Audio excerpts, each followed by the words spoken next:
गुस्सा होते हैं। लोग कहते हैं आप ट्रैफिक जैम कर रहे हो, कंजेशन कर रहे हो, अब न्यूसेंस कर रहे हो।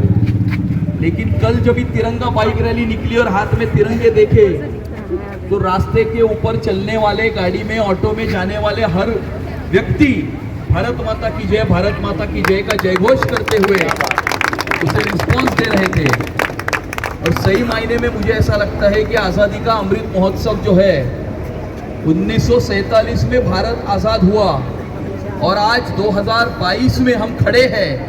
इस 75 सालों में भारत ने एक बहुत बड़ा अंतर पार किया है। सबसे पहले तो 47 में जब आज़ाद हुए तो भारत एक गरीब देश कहलाता था। भारत में गरीबी हटाओ के नारे दिए जाते थे। गरीबी हटी या नहीं हटी वो मुझे पता नहीं, लेकिन मुझे इतना ही पता है कि भारत के भूतपूर्व प्रधानमंत्री ने ऐसा कहा था कि जब मैं 100 रुपए दिल्ली से भेजता हूं तो नीचे पहुंचते पहुंचते खाली 15 रुपए बच जाते हैं, बीच में 85 रुपए कहाँ गायब हो जाते हैं वो हमको पता ही नहीं चलता है। ऐसा मैंने नहीं कहा था, भारत के भूतपूर्व प्रधानमंत्री जी ने कहा था। और इतने साल आजादी के होने के बाद भी हमारे देश में शौचालय की कमी थी।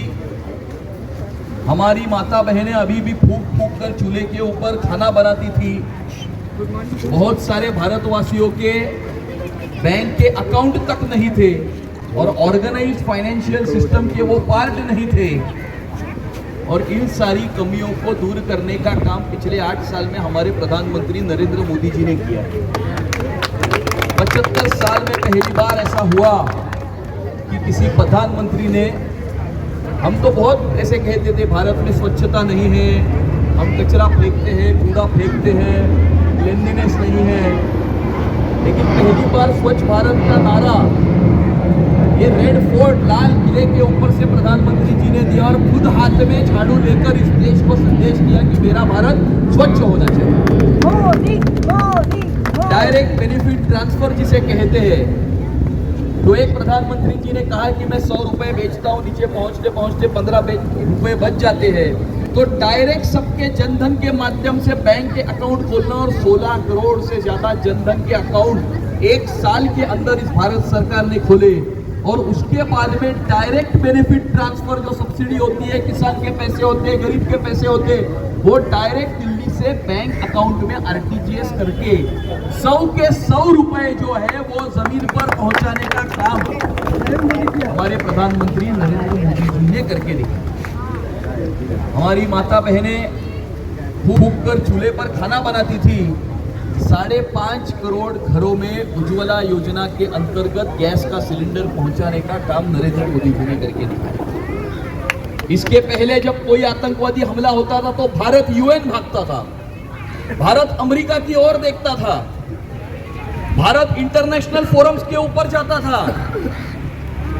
लेकिन 2019 में पुलवामा में हमला हुआ तो 15 दिन के अंतर्गत बॉर्डर क्रॉस करके बालाकोट में सर्जिकल स्ट्राइक करके 350 टेररिस्ट को मार गिराने का काम इस भारत सरकार ने करके और ये मैसेज, ये संदेश पूरे विश्व में दिया कि ये नया भारत है, ये घुसेगा भी और घुस के मारेगा भी। कोविड का संकट पिछले 2 साल से, मार्च 2020 से मानव जाति ने के सामने आया हुआ पिछले 102 साल में सबसे बड़ा संकट 1918 के बाद में ये कोविड का संकट था। और 130 करोड़ देश की आबादी, सोशल डिस्टेंसिंग के जमाने में जिस देश में 130 करोड़ की आबादी है, 35 करोड़ का अमेरिका नहीं संभल पाया अपने आप को। यहाँ पर मोदी जी ने 130 करोड़ भारतवासियों को संभालने का काम इस कोविड के संकट में करके दिखाया। आत्मनिर्भर भारत के द्वारा 20 लाख करोड़ का package, the biggest financial package on this planet during Covid pandemic जिसे कहते हैं, ये पैकेज दिया। 2020 में छठ पूजा तक 8 महीने तक जो गरीब है, जो बिलो पॉवर्टी लाइन है, उन्हें फ्री राशन देने का काम इस भारत सरकार ने करके दिखाया। और जब वैक्सीन आई तो 6 महीनों में 130 करोड़ के भारत को फुल्ली वैक्सीनेटेड करके दिखाने का वर्ल्ड रिकॉर्ड भी भारत सरकार ने करके दिखाया। इजराइल की पॉपुलेशन 94 लाख है, हमने एक इजराइल को हर दिन वैक्सीनेट करके दिखाया, हर दिन।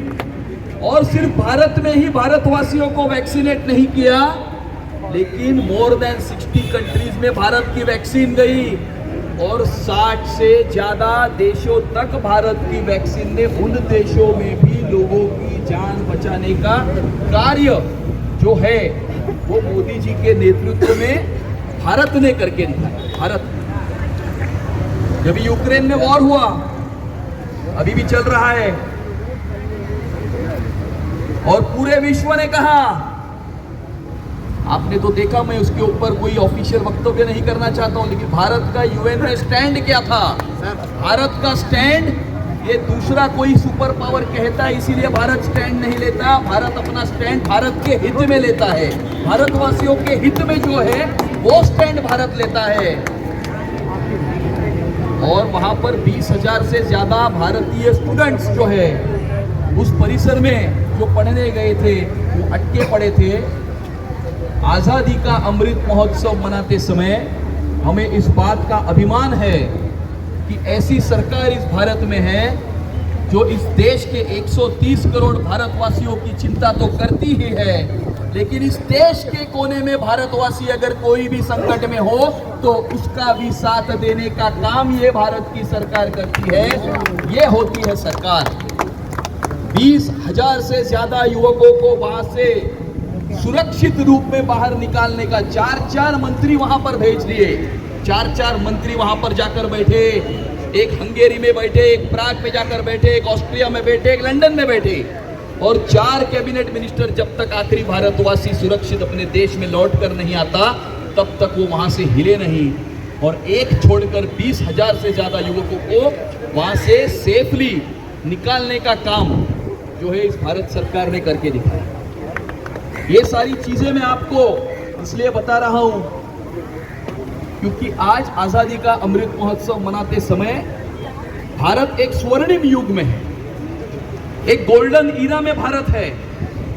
और जो हम कहते थे, हम तो भारतीय जनता पार्टी के कार्यकर्ता है, हम तो जब से पार्टी का काम करते हैं तब से हर आंदोलन में, हर मोर्चा में, हर धरना में एक ही घोषणा देते थे, जहां हुए बलिदान मुखर्जी वो कश्मीर हमारा है, जो कश्मीर हमारा है वो पूरा का पूरा है।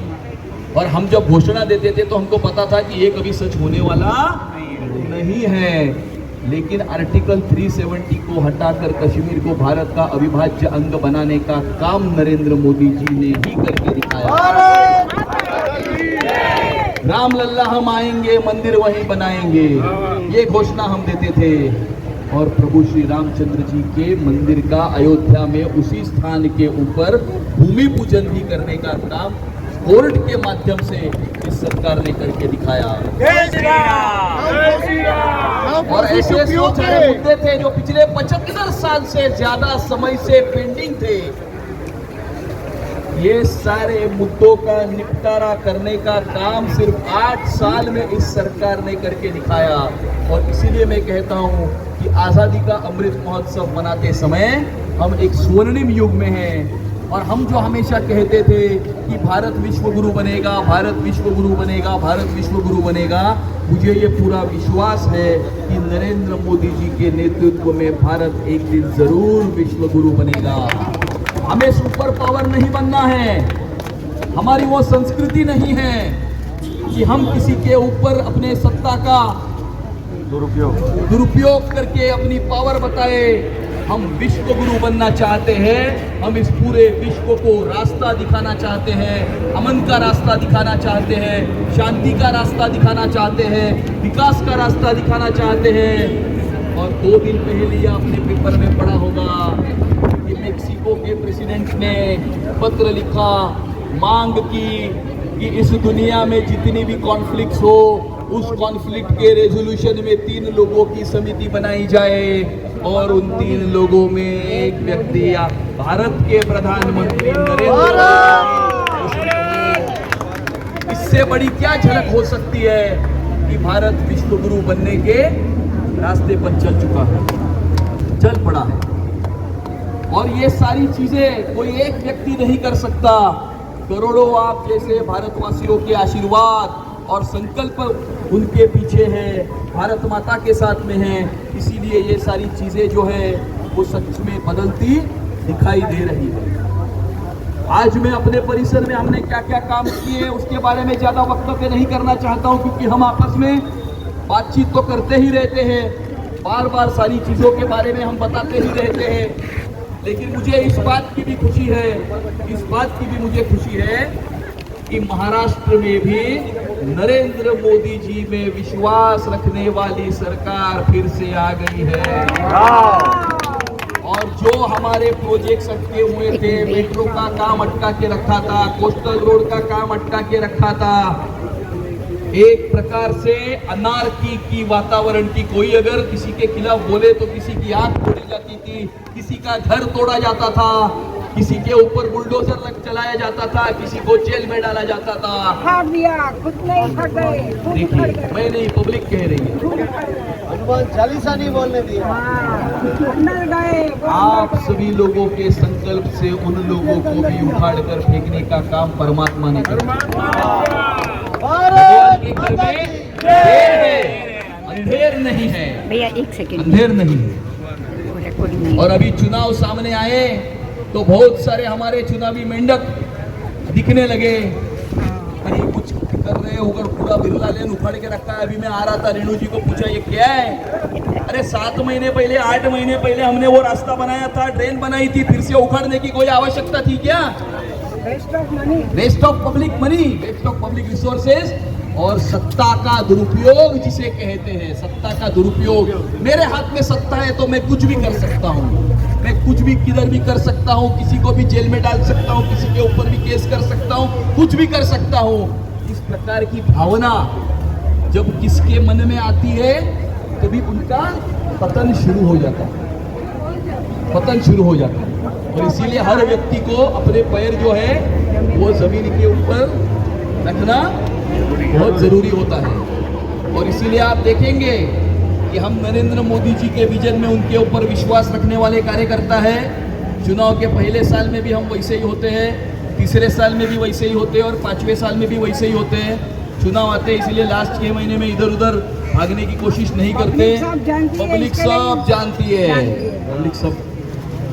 और इसीलिए अनगिनत इस प्रकार के जुहू बीच का काम, अभी जुहू बीच के ऊपर हमने 4-5 गार्डन बनाए, अभी और एक नए गार्डन का उद्घाटन हम करने वाले हैं, मैं 15 दिन के बाद आपको बताऊंगा। और एक नया जुहू बीच के ऊपर हम एक नया उद्यान वहां पर करने वाले हैं। हमारे 400 से ज्यादा सीसीटीवी कैमरास पूरी कॉन्स्टिट्यूएंसी में लग गए हैं। ये स्टेट ने जो लगाए कैमरा, उसके एडिशन में और 400 कैमरा हमने लगाए और कनेक्टेड टू पुलिस नेटवर्क उसे कर दिया। अभी और बहुत सारे काम आने वाले समय में हमें करना बाकी है। आप सभी के आशीर्वाद से हम जो अपना जो प्रवास है वो ऐसे ही आने वाले समय में भी शुरू रखेंगे। आपसे बातचीत करते रहेंगे, आपसे जो है एडवाइस लेते रहेंगे, गाइडेंस लेते रहेंगे और आपसे चर्चा करके सारे विकास के काम आने वाले समय में आगे बढ़ाने का काम हम करेंगे। ऐसा संकल्प आज इस आज़ादी के अमृत महोत्सव के शुभ अवसर पर हम सब मिलकर करते हैं। आप सभी लोगों ने अपने साथ सहकार और आशीर्वाद हमारे साथ में जिस प्रकार से आज तक रखे, आने वाले समय में भी आप इसी प्रकार से रखोगे, ऐसी कामना करते हुए यहीं पर मेरी वाणी को विराम देता हूं। जय हिंद, जय महाराष्ट्र, भारत माता की जय।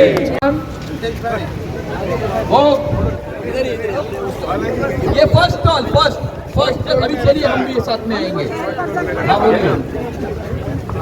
हेलो, आज ये विपक्ष बोल रही है कि इतने महंगाई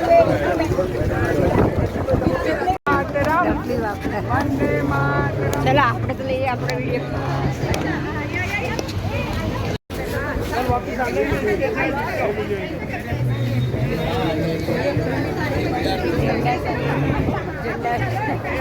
आओ मोदी साहब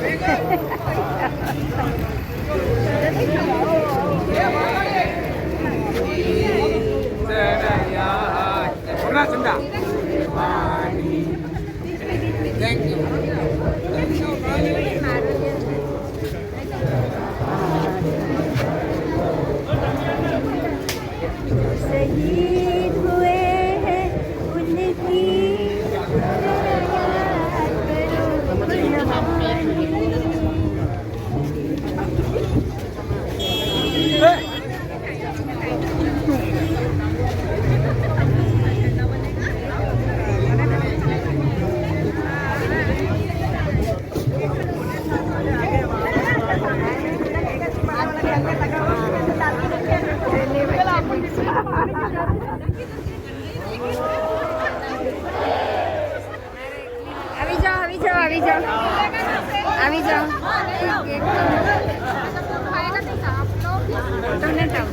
અમે બધા આવે છે ફોટા લઉં છું પણ અહીંયા એકલા એવું પોસિબલ નથી આટલા ક્રાઉડ हाँ आगे आगे आ जाओ आ जाओ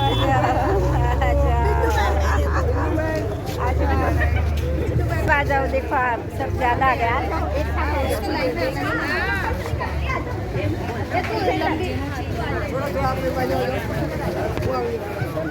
આવી જાઓ ઠંડા જોડે આવો નવીન ભાઈ हाँ हाँ हाँ કોઈ વાંધો નહીં ત્યાં જઈને લઈશ હા એમ આ ઊંધું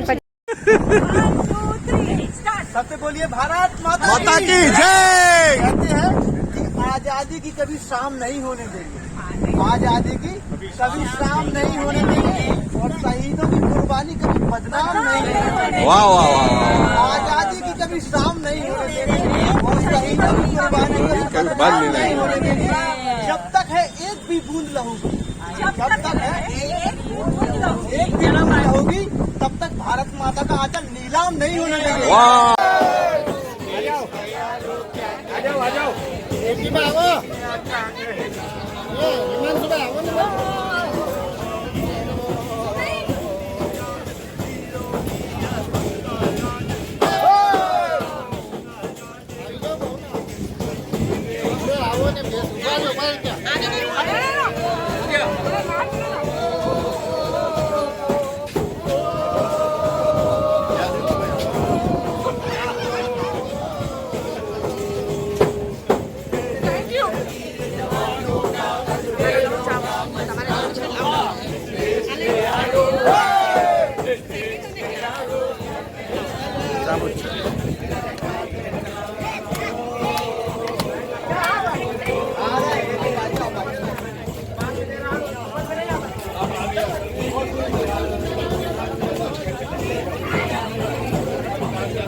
ये फर्स्ट स्टॉल फर्स्ट अभी चलिए हम भी साथ में आएंगे।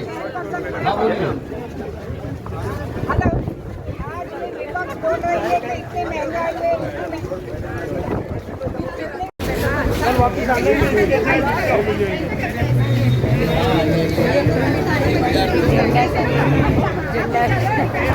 आओ मोदी साहब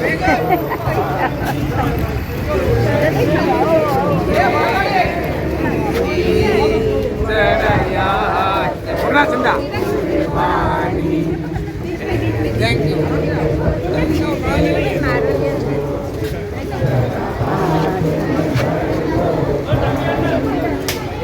शहीद हुए हैं उनकी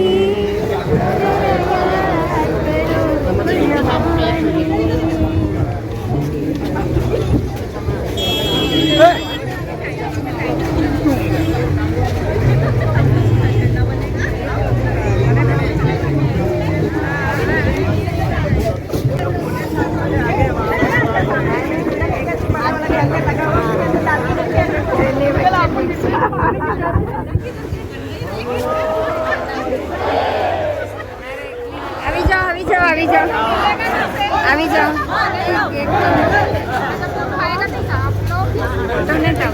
અમે બધા આવે છે ફોટા લઉં છું પણ અહીંયા એકલા એવું પોસિબલ નથી આટલા ક્રાઉડ हाँ आगे आगे आ जाओ आ जाओ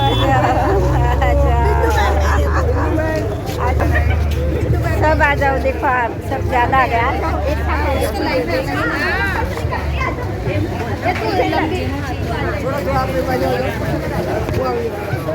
આવી જાઓ ઠંડા જોડે આવો નવીનભાઈ હા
हर घर तिरंगा, हर घर तिरंगा।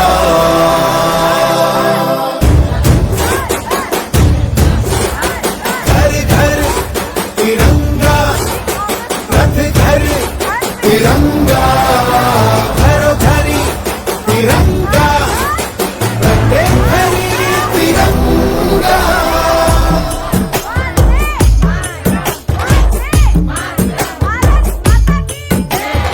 आसमान को पाना है, आसमान से आगे जाना है।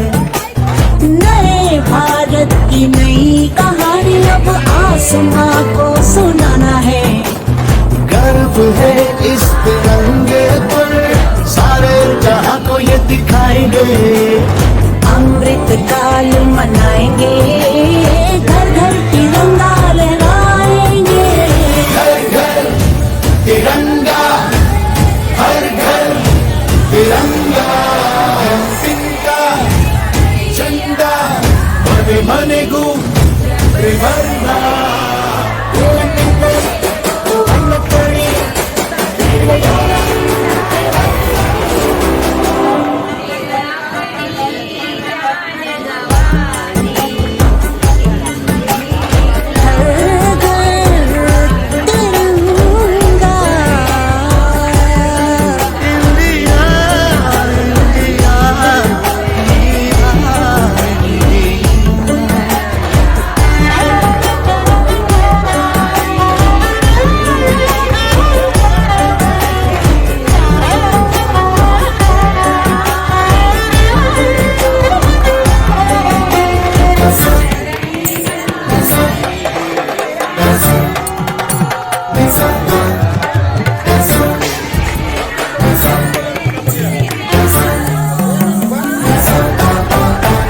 केसरिया रंग है क्या?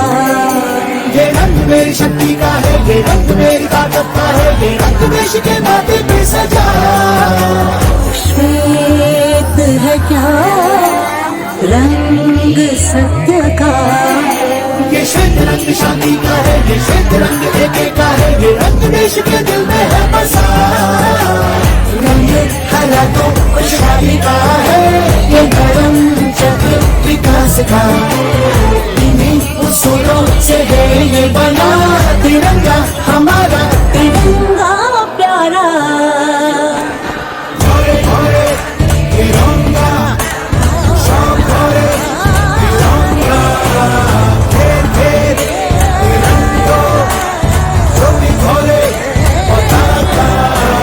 हर घर तिरंगा, हर घर तिरंगा, घर घर तिरंगा, हर घर तिरंगा, घर घर तिरंगा।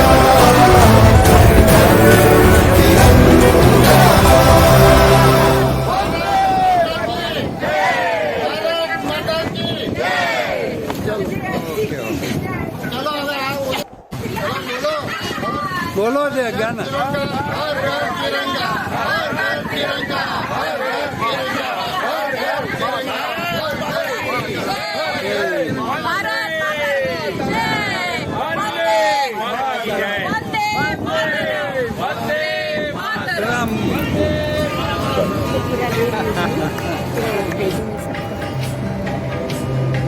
मैं जू लाफ्टर क्लब से भूमिका मोदी बात कर रही हूँ।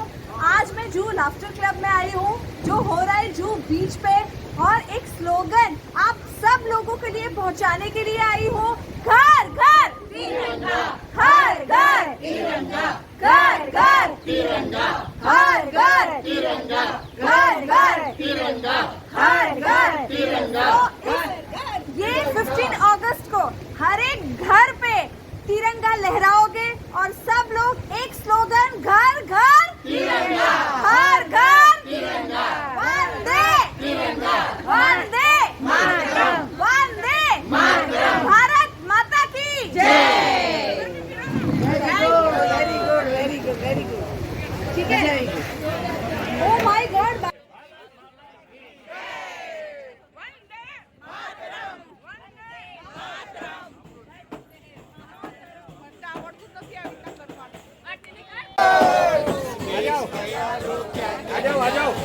चौकी पर आओ